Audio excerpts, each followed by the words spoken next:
I think people are starting to pop in, and as Dr. Keeley and I were just speaking, we want to leave time for questions and comments. So good morning, everyone. Thank you for joining us today. I'm Allison Rosenthal. This is Cancer Center Grand Rounds. We have the pleasure today of having Dr. William Morice here, who is up in Rochester and serves as the chair of our Laboratory Medicine and Pathology department up there, as well as being the president of Mayo Clinic Laboratories, formerly known as Mayo Medical Laboratories. And he will be discussing the COVID-19 pandemic, the role for testing, and how we responded to all of that. There's already questions about the CME code since we don't have the prerequisite slide up. The CME code will be in the chat function at the bottom, but is C as in cat, E, Q, Y, E, V as in Victor, and it will be again in the chat function at the bottom. And please feel free to send questions and comments throughout the talk, and we'll get to as many of them as we can at the end. So thank you, Dr. Morice, for being with us today, and I will let you take over. Thank you very much, Allison. So yeah, it really happy to be invited. Thank you for having me. Just by way of disclosure, I'm not a clinical microbiologist. I'm actually a hematopathologist. So to be at a cancer center Grand Rounds and not talking about hematological malignancies, I'm a T and NK cell malignancy guy, is a little odd, but I think this is still a very important topic. And it's an interesting one for Mayo Clinic in particular, and DLMP in particular as well. So I thought it'd be good just to kind of walk through that with all of you today. So it's kind of hard to believe that we're at the 1-year anniversary of this. This is a timeline of really the pandemic and how it rolled out in the early days. And, you know, and I think back to December of 2019 and January of 2020, really had no inkling of what we were getting into. And it's you see this now, and you think about the magnitude of what we've had to confront, and you realize how quickly this all happened. You know, that you had the first cases of unknown etiology being described in Wuhan, China, in late November, early December, and then within a matter of just a couple of months, really, all of a sudden you had the globe essentially seized and paralyzed by a pandemic, a virus, a respiratory viral pandemic that had spread. So with that, and this timeline starts in April, and clearly we've seen lots and lots of repercussions after that. It really has played out. If you look at prior pandemics in terms of different peaks and troughs or waves or whatever terminology you want to use, we have seen that play out really across the globe, with Asia being a bit different, which we can talk about. But certainly in the Western world and the United States, that has been the case.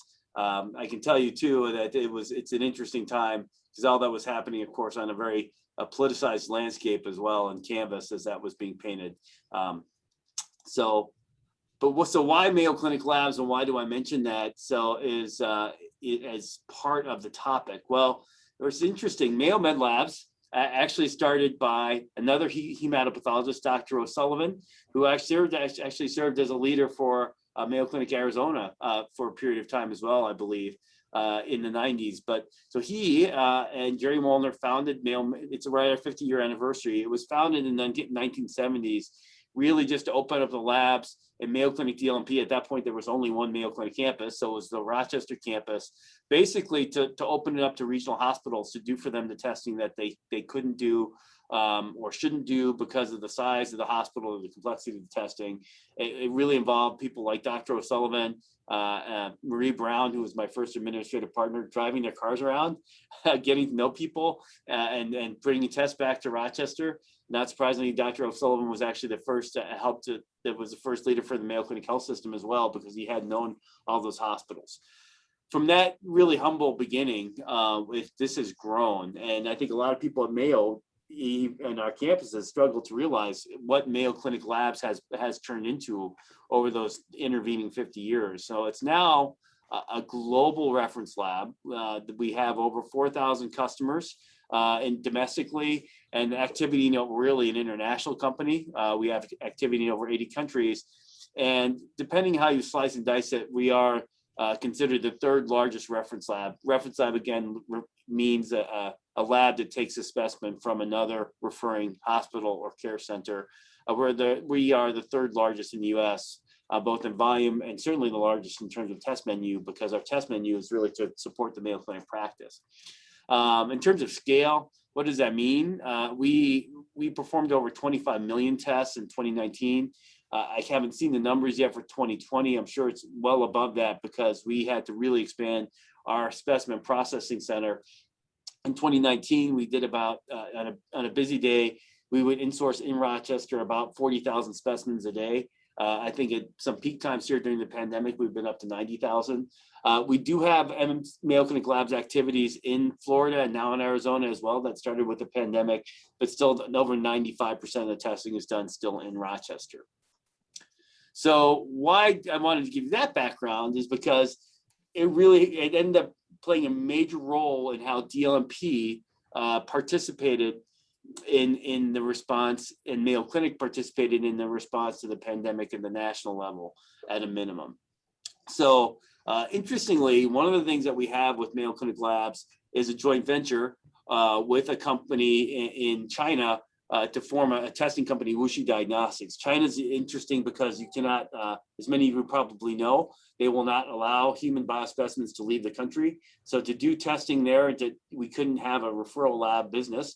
So we helped set up a business with Wuxi Aptech, which is a leading CRO actually globally, to do clinical testing. I talked to them, we have regular meetings. And actually in January, they started telling me, I was talking to their CEO, Jason Liu, and he was telling me about how the country was going into lockdown, about what was happening in Wuhan, a lot of which we couldn't really get access to through the regular media. And so it was kind of that oh boy moment for me to think, well, if this is what's really going on here. Although I have to say, I think because of the prior pandemic or potential pandemics with SARS and MERS, and that those never came to fruition, probably still, if I'm honest, I think probably had a sense of complacency compared to what this really was going to turn into. But we started getting signals from the practice that we really needed our own test. As you go recall the CDC, which, you know, in the public health labs, the way it was designed at the time, had the exclusive right to do the viral testing for an emerging pathogen. But we were getting pressure from our practice to develop our own test and implement it. We made the decision, actually, I was in Arizona. We have our global field staff meeting is in Arizona every February or March. And we were down in Arizona at the Wyndham Resort in Scottsdale. And I'm with Dr. Binnicker, our vice chair of practice and the chair of the lab director for our molecular biology lab. We decided to develop our own test. When we knew what was going on, even though we didn't know if we would be able to actually legally able to offer that test. It was really frustrating for the practice because they would call and ask us to do it. And we had to say no because the FDA at that point was pretty clear that if they caught anyone running their own COVID testing, they were going to come down on them hard as a violation of federal law. That changed. The other thing that's important to know is that I, in my role as Mayo Clinic Laboratories president, sit on the board of ACLA, which stands for the American Clinical Laboratory Association, which is essentially the trade organization for labs, reference labs in the US. So it has the CEO of Quest, the CEO of LabCorp are on that board. And it was pretty interesting. Our annual meeting, including our board meeting, was the first week of March in 2020. And so we're sitting I'm sitting in that room, and you could see that the CEOs of Quest and LabCorp kept on leaving the room and talking and then coming back in. And then finally they said, look, Pence has been calling us and wants us to come out to the White House to talk about COVID testing. And those CEOs are not physicians. And so they said, we really want a physician there with us. So that was the Mikey. It shows actually, and you should all be proud of this. They said, they kind of turned to me. There are other physician CEOs on that board, but they said, Bill, we'd really like Mayo Clinic to come out there with us to the White House. It wasn't just me, but I was part of that team that went out there March 4th. And that's really after that, to be completely honest, is when all hell broke loose for us from a lab testing perspective. So we came back, we realized what we were up against. We came back in March. immediately set up a COVID testing command center, and to start to think about things. The other thing which I'll discuss is we also set up a COVID Innovation Task Force as well, because realizing, just like we had done with developing our own tests, that we really had to get out in front of this. So in terms of the command center, I was out there in DC when you had Vice President or President Trump saying every American was going to get a test that wanted one. And I'm sitting there thinking, but the tests don't really exist, which is a kind of a problem, right? So, and that was the demand just on your campus too, and across the enterprise, was this immediate demand for testing, and that didn't exist. And so we had to set up basically a daily command center where and that was meeting with daily. It was actually a 24/7 command center that was looking at all the things that you see here and all the things that you've heard about that were so problematic in getting the testing done. So we had to coordinate with the practice to figure out where the testing was most important. We had to coordinate with the lab supplies and supply chain. Mayo Clinic labs, because we were at the White House and because we were part of ACLA, we were actually prioritized for some of the high throughput platforms. So if you recall, and I'm not sure if I have the slide on here or not, if I do, I'll just kind of preempt it. Roche was the first company to have an EUA approved high throughput test. They had a limited number of platforms and a limited number of tests that they could supply.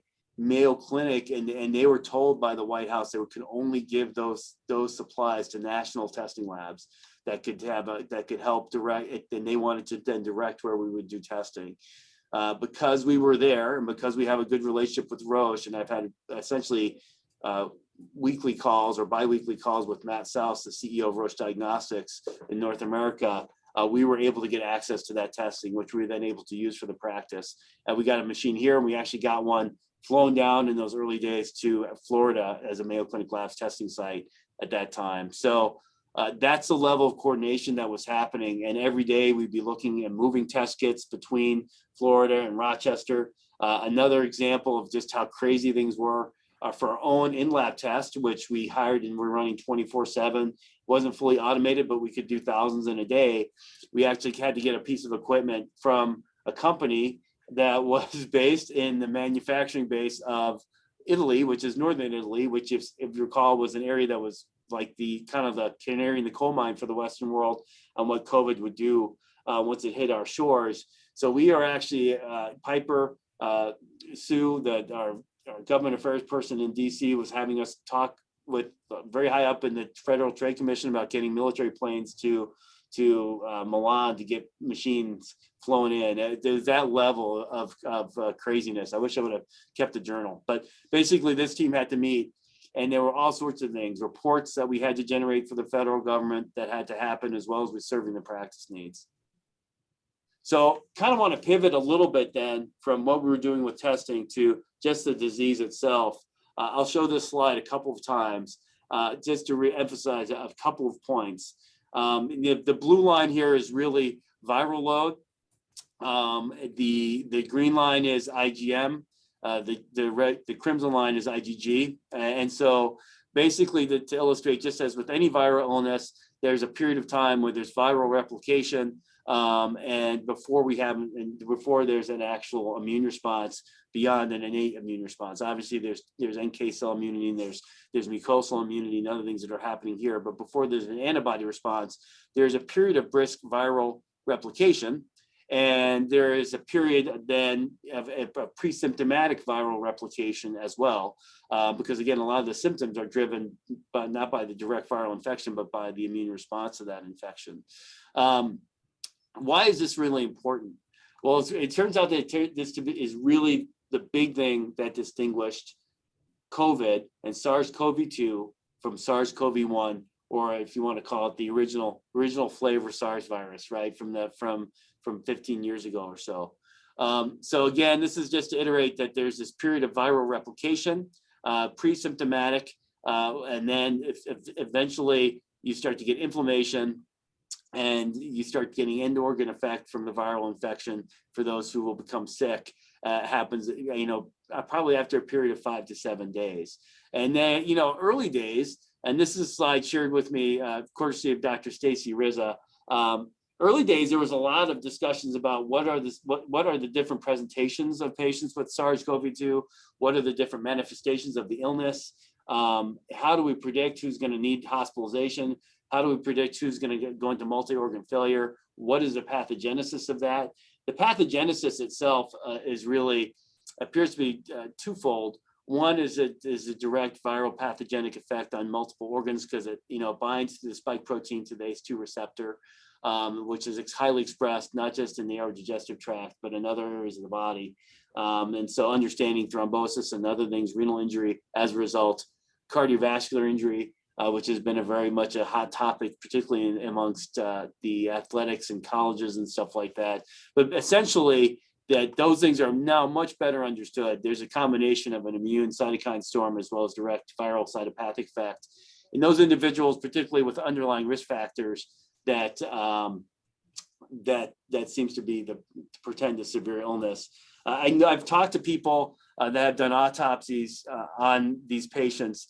The stories that I've heard is essentially SARS-CoV-2 for those with underlying health conditions seems to be the accelerant that is added to the fire, if you will, and they really get sick. But the question really in my mind, and I want to focus on a little bit, is just on testing. And why is SARS-CoV-2 so different than SARS? Well, the challenge is really shown, I think, very well in this graph, which is actually courtesy of Dr. Yao. And so this basically shows on this axis, on the y-axis, I should say, the probability of the most sensitive test that we have, which is a nasopharyngeal swab with RT-PCR, and detecting SARS-CoV-2 in a patient that has been infected by the virus. And so what you see here, here's day 7. And if you go back to the previous slide, that's typically symptoms start to appear about day 5 to day 7.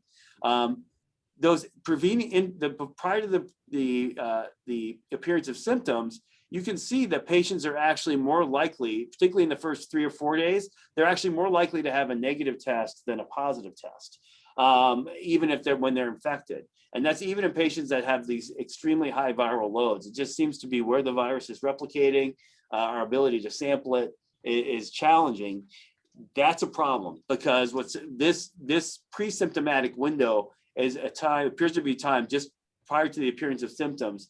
It appears to be a time when there's probably most effective transmission of the virus. So unlike SARS, in which the patients which were the most apt to transmit the virus were those who had physical manifestations of the disease, what happens with SARS-CoV-2 is the patients that are most apt to spread it are those without symptoms, right? Or pre-symptomatic. And so now you're trying to take a test and apply it, and that dramatically increases the amount of people that need to be tested if you're going to try and contain the spread of the virus. Because that means you have to be testing here in this pre-symptomatic window. And it means that also, because there's a high likelihood of a false negative test, you might have to do multiple tests. So you start thinking about the fact that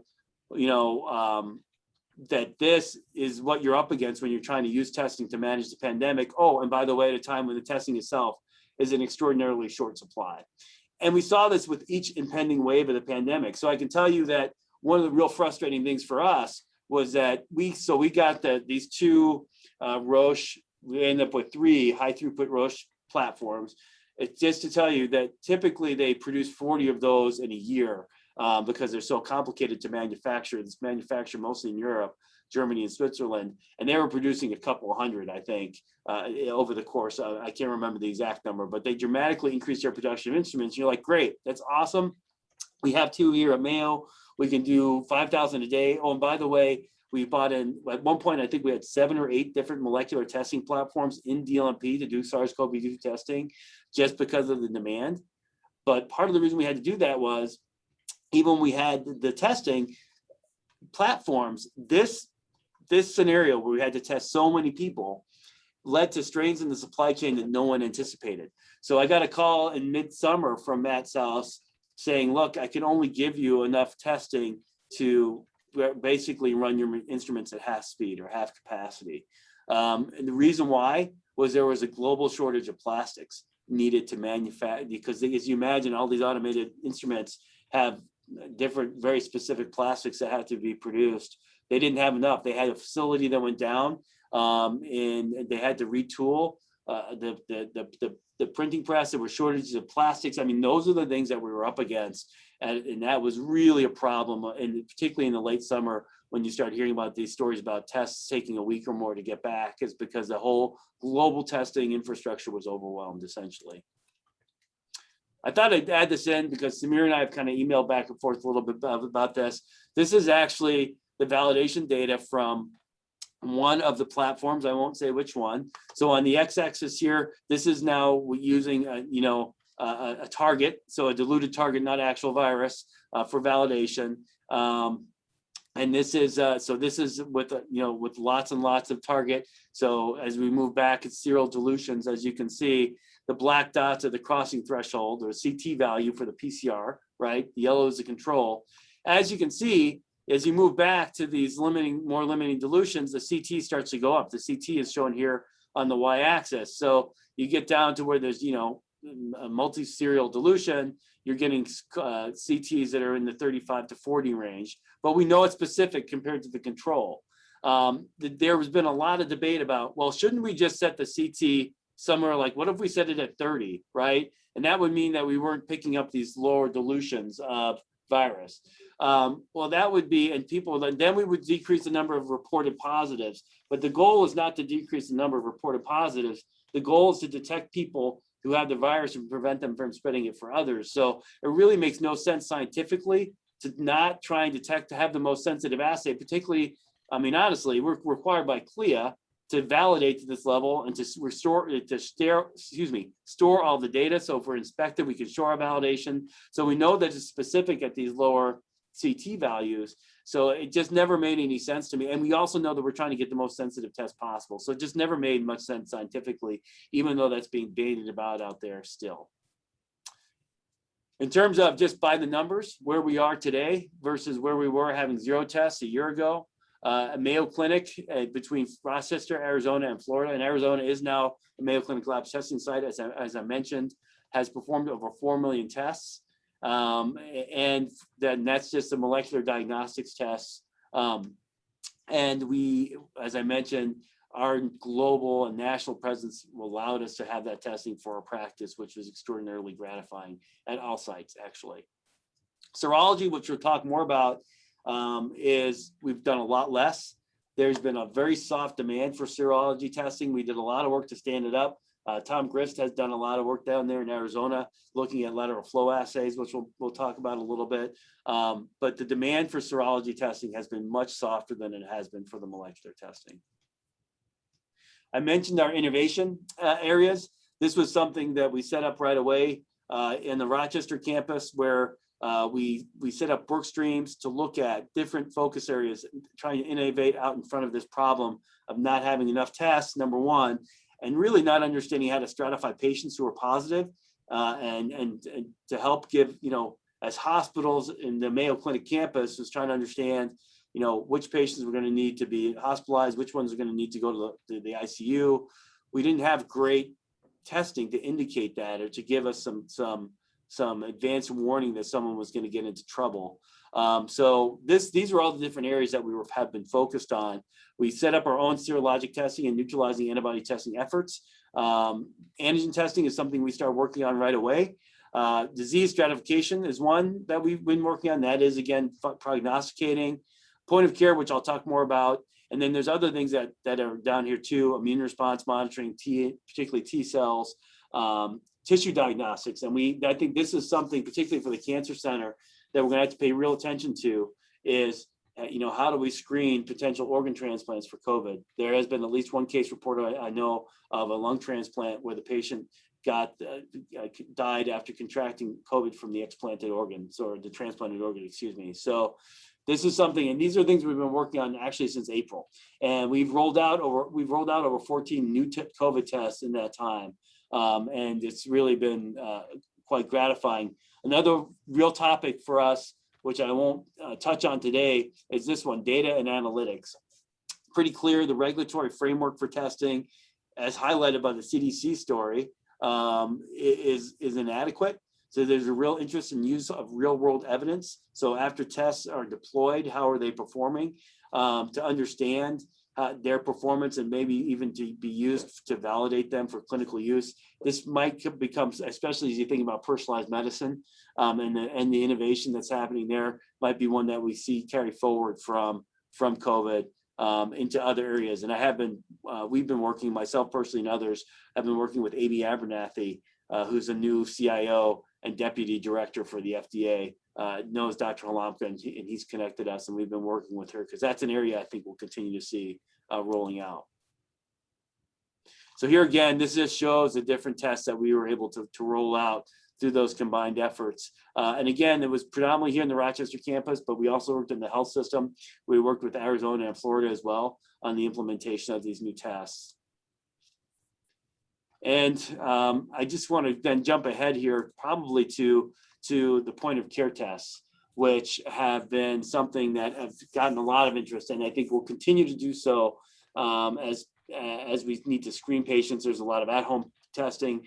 Individuals might need to show they have a negative test if they haven't been vaccinated to participate in different activities. So there's been a huge push on point of care testing. We had a work stream led by Dr. Brad Karen, who's our CLIA lab director for point of care testing. Looking at this, as you can imagine, these companies have come out of the woodwork. You probably can name 4 or 5 yourself.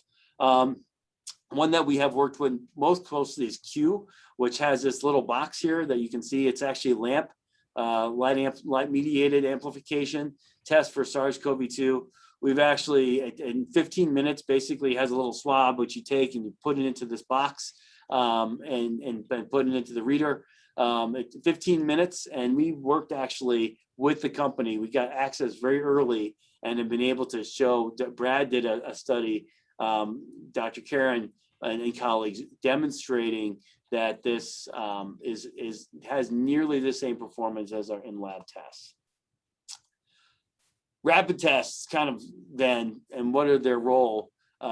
Interestingly, this is another area that we've gotten involved with at the federal level. Back when Admiral Giroir was working under the Trump administration, had a number of calls with him around this, because there was this push to get these rapid tests out there, so that to help manage and screen for the pandemic. There really are 2 families. There's a rapid antigen test, and then there's the point of care nucleic acid amplification test. And I say that because many of them are not PCR like the Q. They both have strengths and weaknesses. The strength, of course, being that they're fast, and for testing in COVID, sample to answer is really important in terms of identifying those who are infected and keeping them from spreading it to others. The challenge with these really has been around sensitivity and specificity, as I'll show in just a minute. And that some of the data, honestly, was really misleading, because most of the data that these companies like BD with the Veritor, Abbott with the Binax Now, the data they submitted to FDA for EUA was on symptomatic patients. And the test is going to perform best in symptomatic patients. And yet we also know from SARS of COVID-2 that we really need to use the test in asymptomatic or pre-symptomatic individuals. And so that really pushed the performance of the test. And so this is something we've been working a lot. One of the partnerships that we formed has been with Delta, and helping Delta understand keeping there was first their workforce, but then also their passengers safe, and understanding how these different screening tests might be helpful to them in the airline industry. But if you're going to look at that, you have to start to really think about the test performance versus disease prevalence. And so if you look at antigen or the point of care, like it's really not PCR, it's a Q, it's a LAMP, with numbers that look pretty good in terms of sensitivity of 80% and specificity of 90%.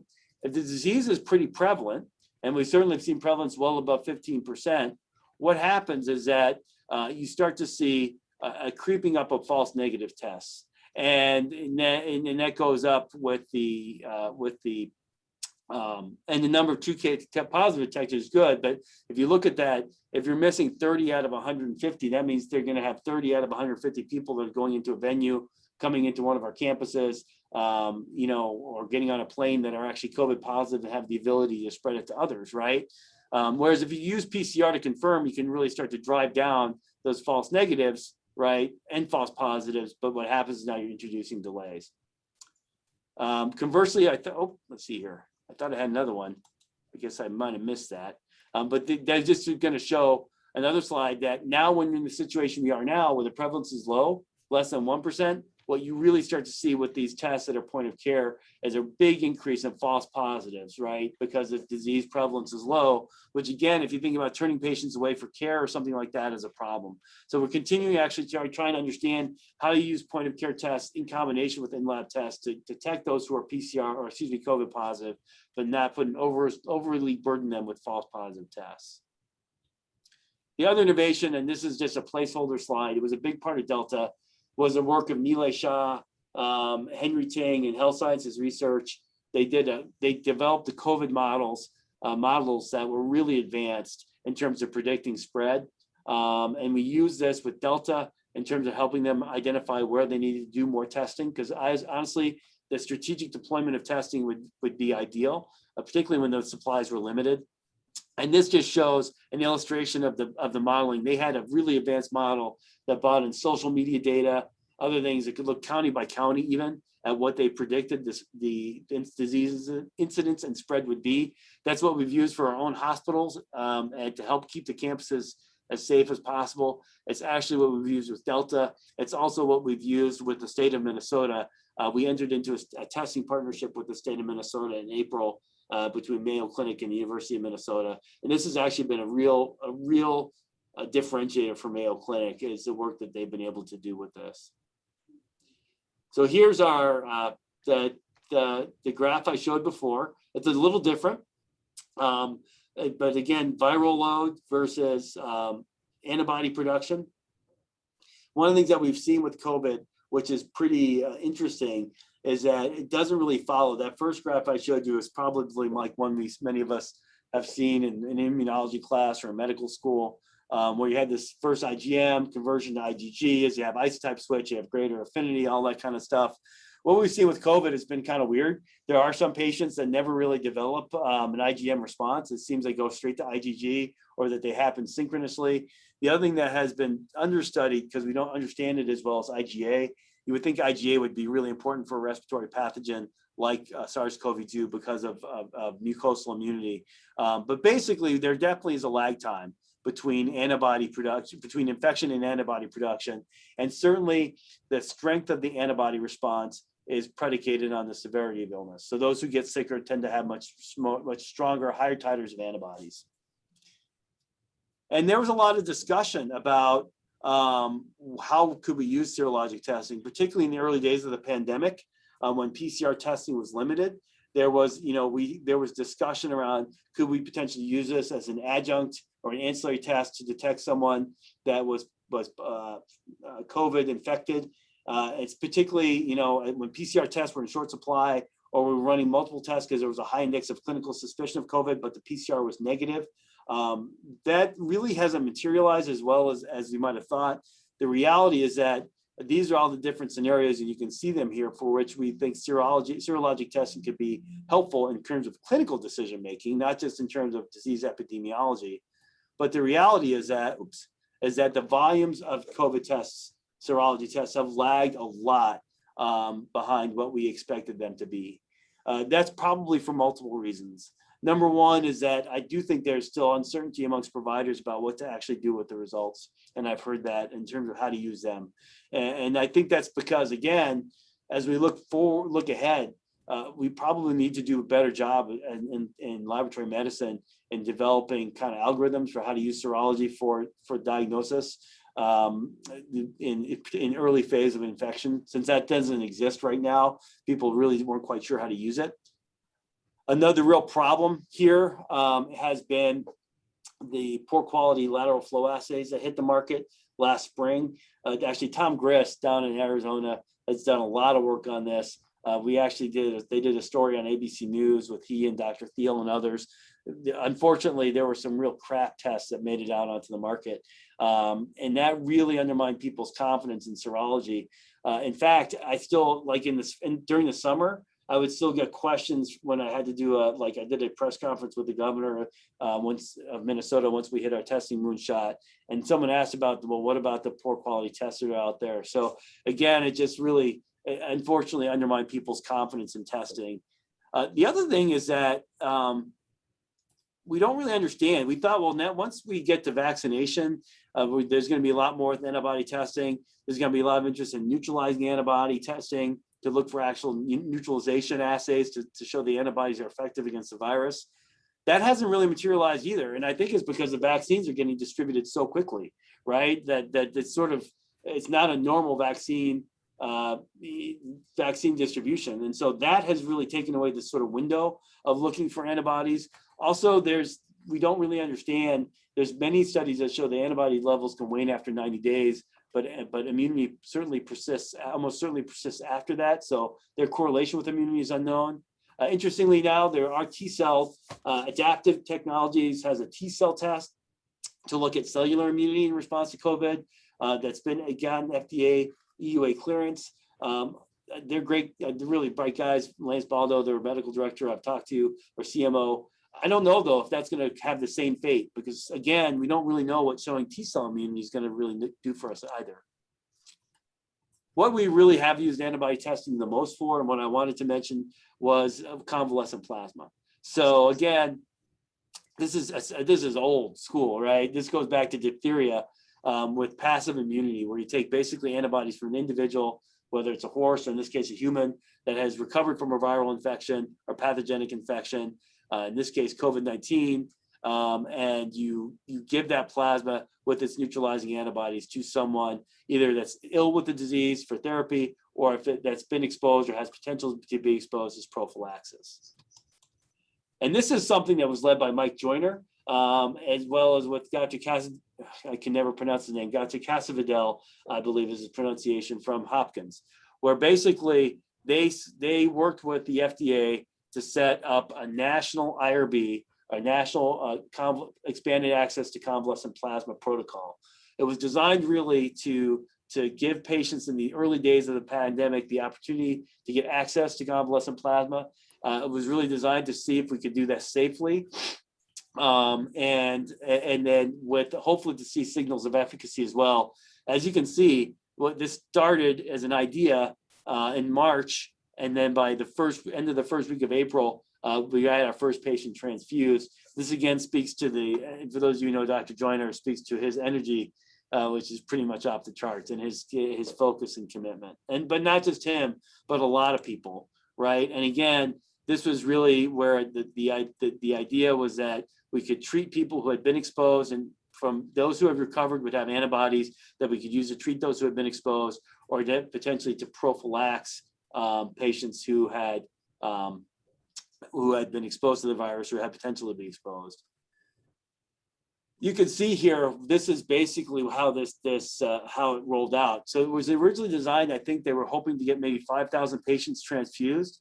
Because of the challenges and the number of people, you can just see that by August they had to transfuse over 70,000 patients. And the challenge with that, and it became really a national program. Lots and lots of people transfused. Really a hotspot here in New York, early days of the pandemic, but really across the country. And the challenge was it did get EUA approval in August. We struggled to find signals of efficacy. They are there and they continue to roll out. It appears to be giving it early, giving it high titer units is most effective.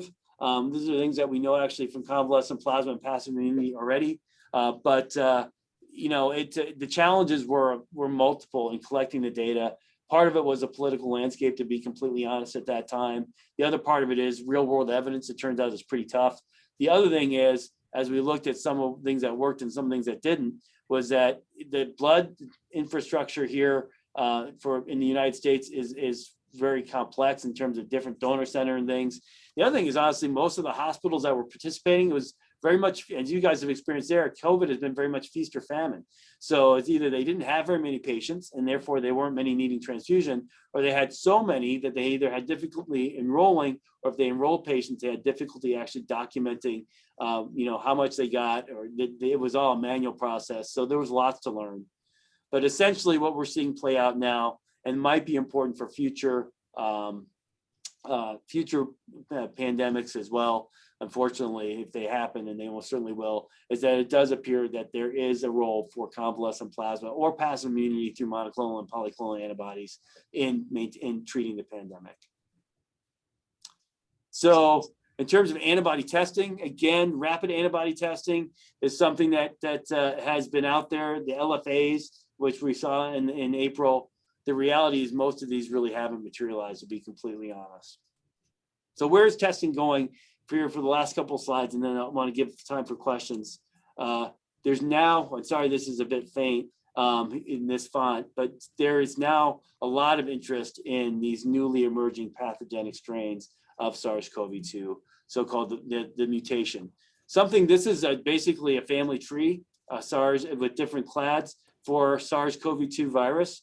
We've been seeing mutations happening since the very early days of the pandemic. We've actually had a partnership with Thermo Fisher to look at sequencing on their new Genexus platform, which we've been doing since the early days. It turns out SARS-CoV-2 does have probably a slower mutation rate than influenza and HIV. So even though it's getting now a lot of press about its mutational capabilities, it's actually a relatively slow mutator. At least that's what I understand from my friends that have more expertise in this than I do. But this is why it's gotten a lot of attention, is because of these most recently described strains. And that includes the B117, which was first identified in the UK, as well as the B1351 and P1. Basically, what the first one caused the most consternation.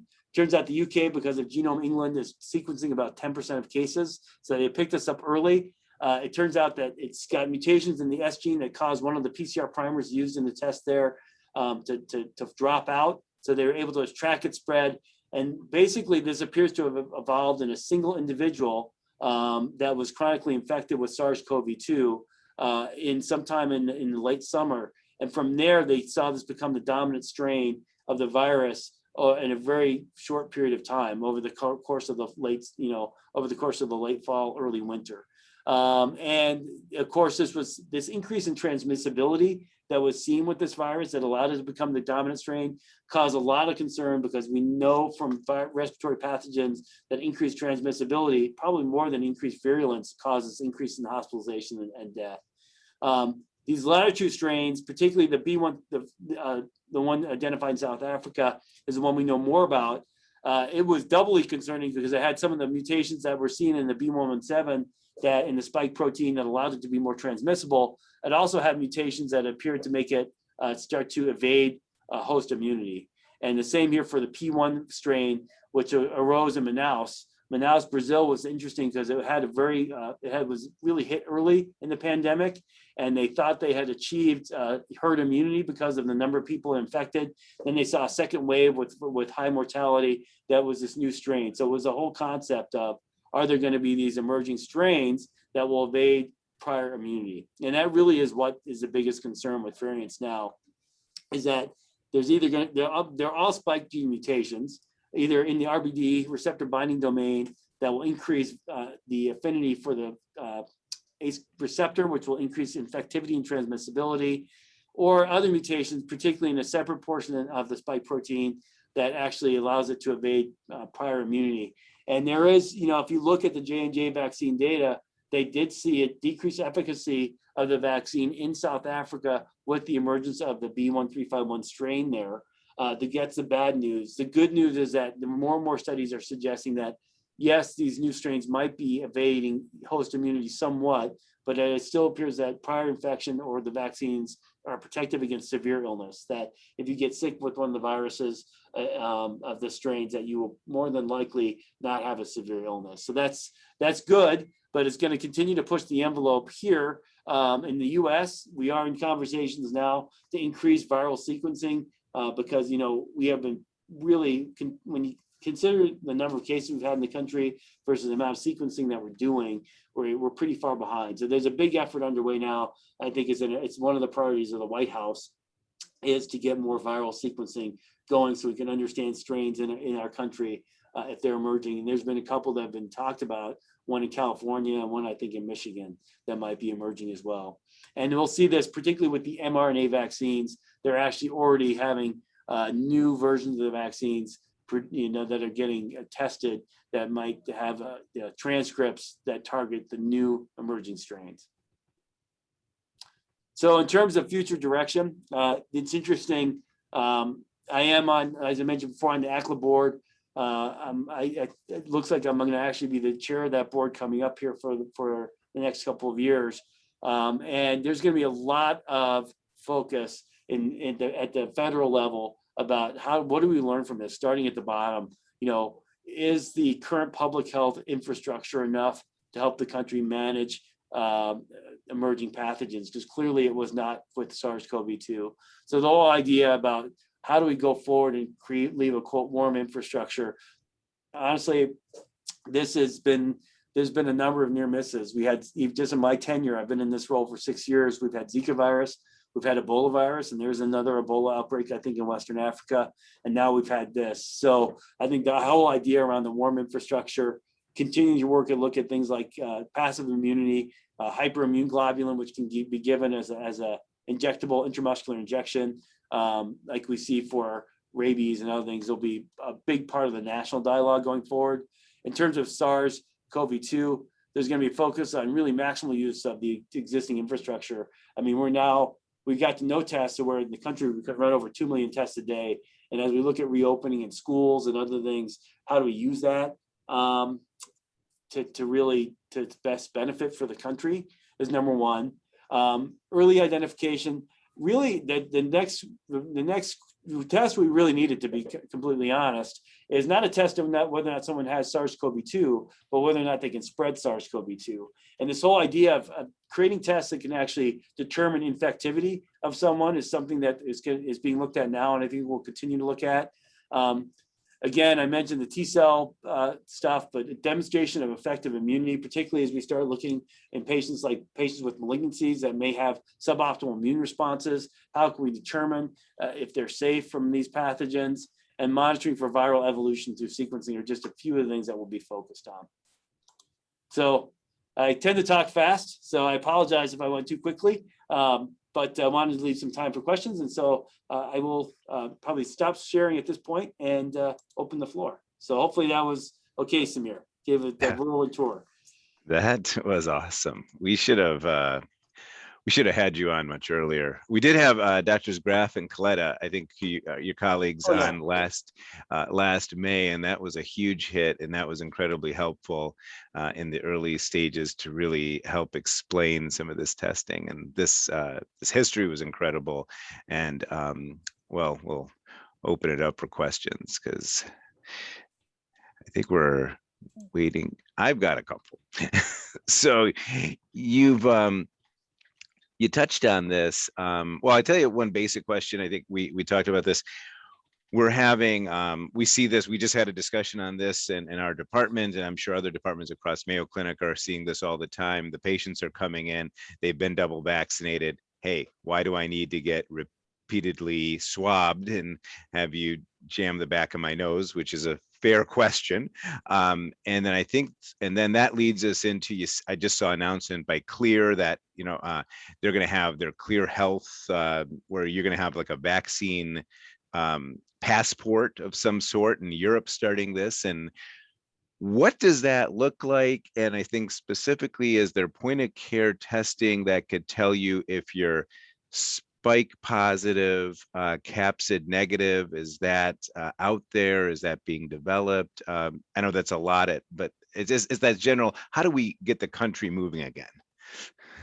Yes, so there's a few questions there, and I'll try to tackle each of them. Yeah. So the first one is a confusing one, which is on vaccination and why do people still need to mask after vaccination, those sorts of things.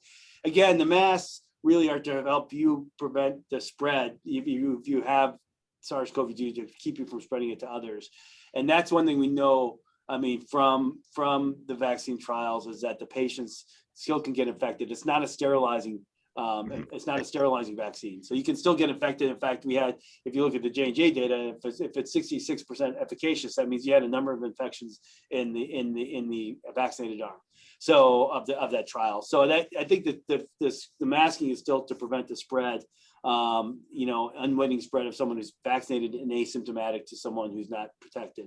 So that's confusing for people, though. the reason I think the CDC, and they went back and forth, I know, with Dr. Walensky on the recent announcement this week to allow unmasked people to get together. I think it was just because of that concern that people would get too lax on letting and going out there. But it does appear, like I said, the vaccines do prevent from severe illness. So if you have someone, two groups fully vaccinated, then they're not going to expose someone low risk. But it's honestly, Samir, it's going to be confusing for people here as we have this mix. And that kind of gets to the second question around passports. There's a lot of work, and that's actually John Halamka, Mayo Clinic president of platform, has been part of these conversations since the early days. I've been drawn into some of them because that was one of the things around serology testing, right? Because international travel in particular, the economic impacts are huge. One of the things I've been doing actually is working with the World Economic Forum, with the access to COVID tool diagnostics globally, and trying to get those to low and middle income countries. It's actually a huge issue because many of them, if you think about it, are tourism dependent for major parts of their economies, right?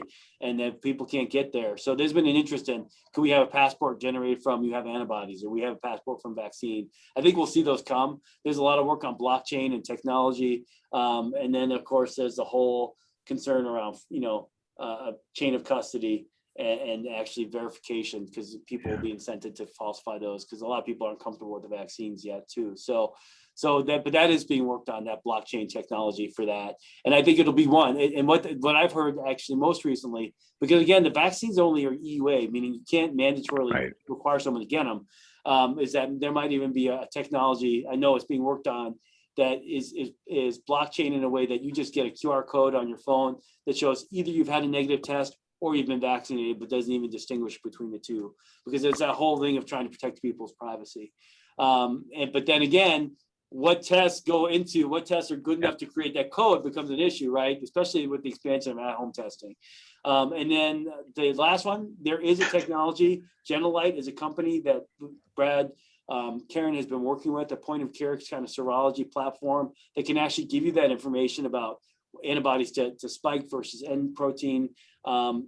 It works. It's really cool. We don't quite know what it means. That's a problem, is we don't really know what it means. I think you can presume some people, if they have an S protein and not an N protein antibody, that they probably got that from vaccination. But that hasn't really been borne out, and the demand just hasn't been there for people to really know. So I think it kind of, if people are struggling with serology generally, struggling with serology that's at that detail level is probably going to be, again, one that I don't know how much people will be interested in it, honestly. Dr. Buckner has a question. First of all, good morning, Dr. Buckner. And then, and what is the current thinking about duration of immunity after infection and versus after infection? I mean, sorry, after infection versus after immunization. Oh yeah, so definitely this is another one. There was talk about, well, should we screen people with the vaccines being in short supply? Should we screen everybody with serologic testing? If they're positive, they shouldn't get vaccinated. Well, the challenge is, as I mentioned, it appears that individuals, I should say, they got relatively minimal symptomatology or were asymptomatic, did not have very strong immune responses. And so the thought is everyone should get vaccinated because you're going to get a much stronger dose of the stimulating agent, which will lead to a much stronger immune response. In terms of duration, we just don't know yet. I think if looking at SARS, the original SARS for severely infected people, they had multiple years of immunity. Probably, I think that will be an area where the T cell, in talking with Lance Baldo, you can see very specific signals for natural infection versus immunization in the T cell repertoire. And that I'm sure will be part of the ongoing studies from the vaccination trials, is to look at how long that persists. Right now, the best guess is, coming up from data out of healthcare workers in England who have been infected, is that probably at least a year that people will be protected from the vaccine. The general thinking is that there could be, like influenza, that you'll need to get a booster, and maybe every couple of years, particularly to help protect against the new strains. Okay.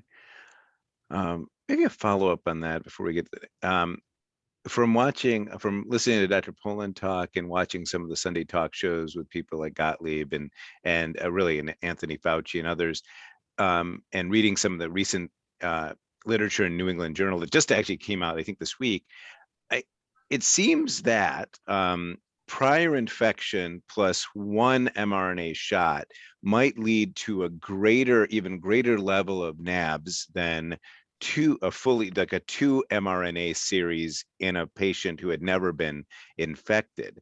Number one, do you think there's data to support that? Because obviously the implications would be there might be a whole swath of individuals who only need one mRNA injection versus two. Yeah, no, I've seen some of that data, and it's very compelling. It was I looked at individuals. To your point, that had prior infection that got immunized after one dose, I think, of the Moderna vaccine. I can't remember which one of the two mRNAs. They had very high levels of neutralization and very high levels of neutralization against the new strains. And so that was, again, I think you're right. There's two schools of thought there. One, is this potentially a way to decrease the number of vaccines those people need and increase availability to others? The challenge with this, honestly, is that every time they've tried targeted vaccine distribution, it comes up the works because so many people want it. The demand is so high. You know, it's I've heard stories from Delta when they opened their vaccine that people were waiting like 4 or 5 hours in their car to trying to get a vaccine. So that's my concern, and that's actually the balance everyone's trying to strike there on that one. So, but yeah, and the other use of it would be potentially for hyperimmune globulin, right? That would these be potentially super donors for convalescent plasma, essentially. Question from Aaron Norman. Young children seem to shed less virus than adults, which is why they seem to be less infectious. This likely affects their ability to be detected by swab-based tests. Has the false negative rate been evaluated in children versus adults? That I don't know. I can tell you that the whole topic of kids is going to continue to be a very, very top one, I think, socially here as we go forward, particularly with vaccination, because there's a data to support this, that the kids do seem to be less apt to spread the virus. But then there's a lot that we know from respiratory pathogens that school-age children are a very important reservoir, right? And in fact, I heard a presentation from someone from the Gates Foundation, so I can't quote the data, it was part of the World Economic Forum stuff, indicating that that's how they thought that the new strain spread so quickly in the UK. Was they got into, because they had in-person learning and they got into schools and then reemerged in the adult population because they were really, that's one of the theories that's out there. So I can tell you this, there's a big interest to test kids from the Biden White House because the teachers union is a very powerful one in the Democratic Party. So on the one side, they want to reopen schools. On the other, the teachers union was reticent to endorse that, right? And so that's why vaccination for teachers, and which is good, it's political as well. And that's why testing, and a lot of things is kids don't give very good specimens. So that's a problem, right? So like saliva, people talk about saliva testing. Well, that's not an option. The saliva collection is actually, those who've done it, it's very specific process. So yeah, but there's going to be, that's where they'll continue to think about pooling too, because maybe even knowing which kid is positive isn't as important as just knowing if the kids are positive. So there's going to be a lot of continue talk about testing the kids. And that I think will be a lot of how the testing infrastructure will be used, like our ability to do, tens of thousands of tests at Mayo on our campuses could well be directed towards school-age children. Okay. Question from Maureen Swanson. Thank you, extremely informative. Can you please touch on why thrombocytopenic patients are struggling with the current vaccine modalities? I wish I could, but that one I don't know. So okay. I feel as a card-carrying hematopathologist, I should, because it has thrombocytopenia in it, but it's more a vaccinology question, which I can't answer. So, well, I'm going to leave you with one last question. It's an open one. Will the football stadiums be full this fall? I think it's going to be really critical. So there's two schools of thought out there, and it's interesting because we have Dr. Ostrom from the University of Minnesota that's in my backyard, and I've been on radio and stuff too, and he's been out there very vocal that there's going to be a fourth wave. It's going to be worse than ever, based on the newly highly transmissible strains. And if that happens, I think we're going to see things really seize up. That's what happened in the UK, which means that which would be really unfortunate. If the vaccines get distributed enough that we avoid and we really hit that late spring, early summer, I think we could really see things start to open up here for in-person activities in the fall. How much? Probably not full capacity, but I think we'll start to see, stadiums, football stadiums, baseball stadiums, things, particularly outdoor venues, kind of open up. So that's my hope anyways. Fingers crossed. Fingers All crossed. right.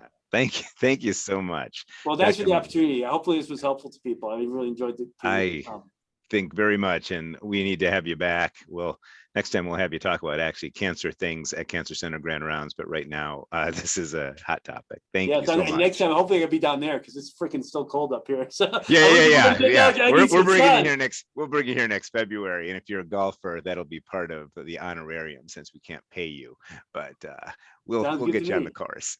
Excellent. Thank you guys very much. All right. Thank you. Bye.